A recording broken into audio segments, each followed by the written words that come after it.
Hola y buenas noches. This time I'm going to read to you a Hispanic folktale that some of your niños and niñas may be familiar with. I want to keep a surprise to the end as to where this tale is from and what place it is about.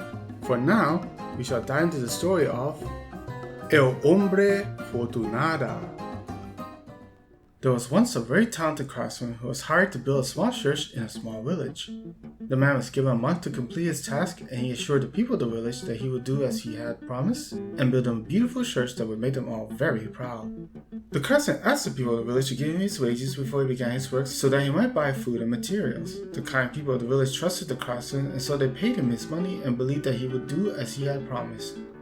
But the craftsman did not begin work straight away. Instead, he used the money to gamble and to buy wine. He often slept late into the afternoons and rarely felt like working in the hot sunshine. And so, before he knew what had happened, the whole month had passed and only a few bricks had been laid in the ground. The craftsman grew very nervous when he realized that he only had one last night to complete the church. He knew that it would not be possible to finish the task in such a short time, and was sure that the villagers would be very angry and would demand that he repay the money they had given him. And so, the desperate craftsman decided to make a deal with the devil. Por favor, diablo, said the craftsman on bended knees. Make the church for me in just one night so that the villagers do not punish me. The devil appeared in a puff of black smoke.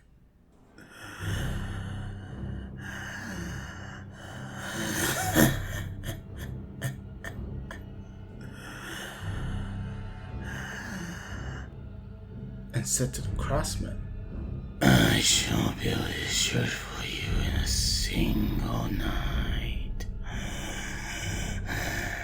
But in exchange for my work, you must promise me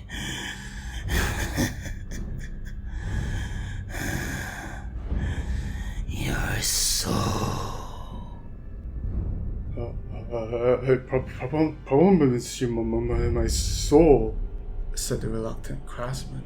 But the church must complete by mañana and must be absolutely perfect in every detail, or our deal will not stand, and you will not get my soul.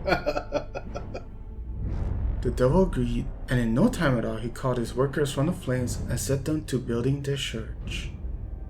The craftsman sat and watched with a heavy heart as the devil and his workers went about building the floor and the walls and the roof of the church. The poor man grew more and more nervous as dawn approached because it seemed certain that the devil would indeed have the church completed by dawn and that it would be perfect in every detail.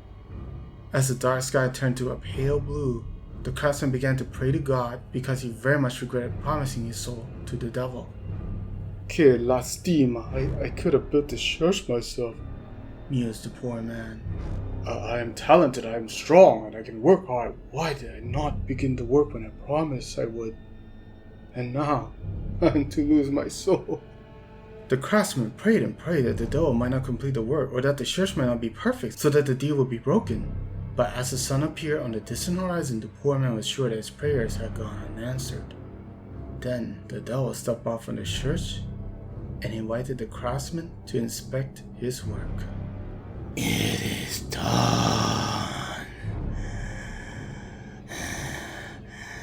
And I have done as you asked, said the devil. Now your soul is mine.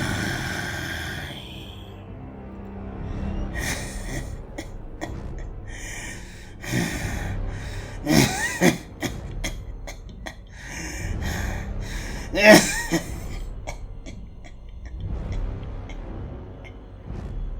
you must follow me into the flames for eternity.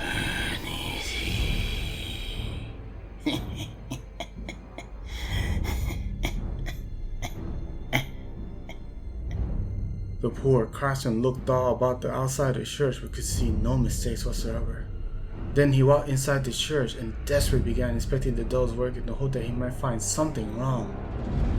But inside, just as outside, he could find no fault at all.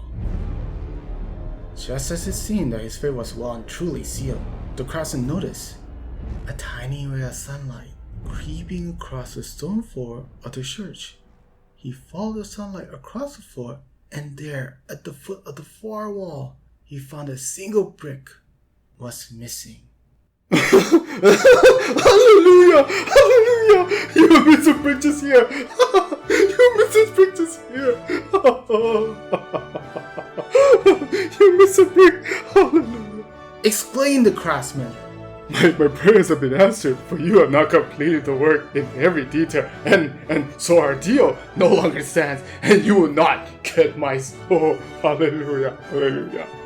The devil could not understand how he made such a mistake. He was very, very angry, but he could not argue that there was indeed a brick missing from the wall. And just as the sun rose up into the sky and excited villagers began to gather at the door to the church, the devil disappeared in a puff of angry, black smoke.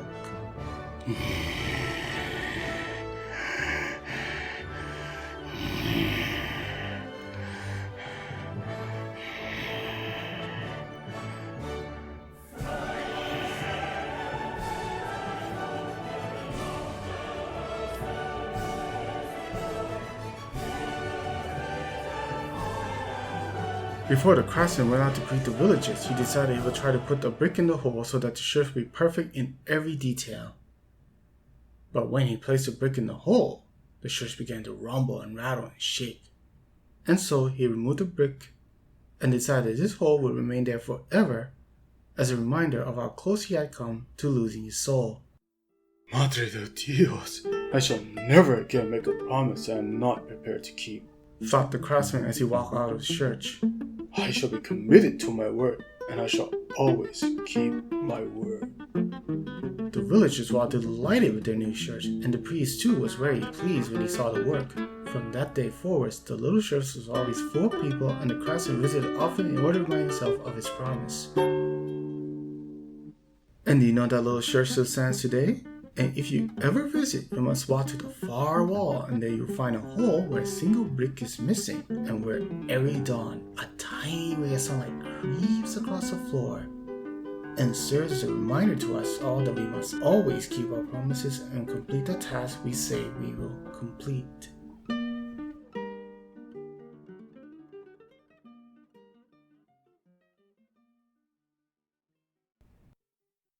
By now, Ecuadorian kiddos will have recognized the local legend of the San Francisco Cathedral and its mythical architect, Cantuña.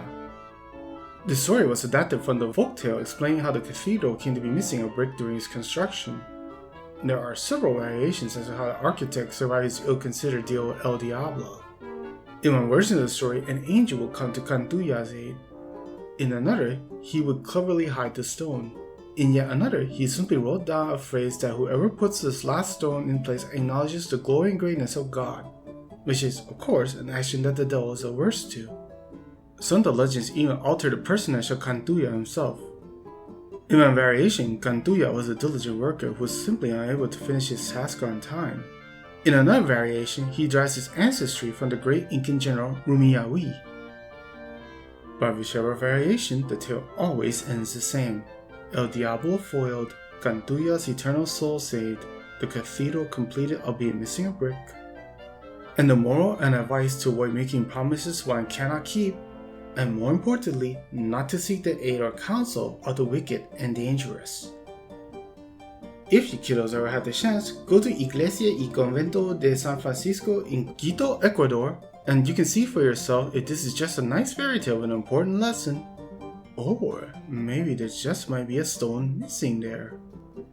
And maybe one day there'll be a discovery in or near the outskirts of Quito of a stone that's carved with a Latin transcription that translates to "Whosoever takes this stone and places it acknowledges the one and only Lord, creator of heaven and earth, and yields to his glory." Well, in any case, adios, buena suerte, and God bless.